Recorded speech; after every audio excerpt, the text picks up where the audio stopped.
السلام علیکم۔ استاد اور استاذ کے مابین فرق۔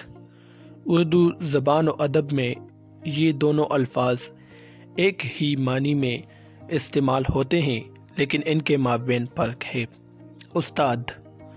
استاد فارسی زبان کا لفظ ہے جو ہر قسم کے عملی و فنی کام سکھانے والے کو کہتے ہیں، مثلا کسی کو ڈرائیونگ سکھانا، تعمیر کا کام سکھانا، فریزر یا ریفریجریٹر کی مرمت یا کوئی اور ہنر سکھانے والا استاد ہوتا ہے، یعنی کسی پیشے کی عملی تربیت دینے والے کو استاد کہتے ہیں۔ استاد کی جمع ہے اساتید۔ استاذ عربی زبان کا لفظ ہے جو صرف فکری اور علمی شعور دینے والے کو کہتے ہیں۔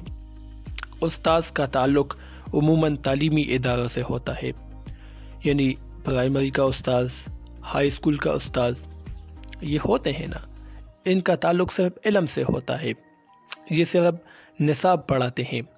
استاذ کی جمع ہے اساتذہ۔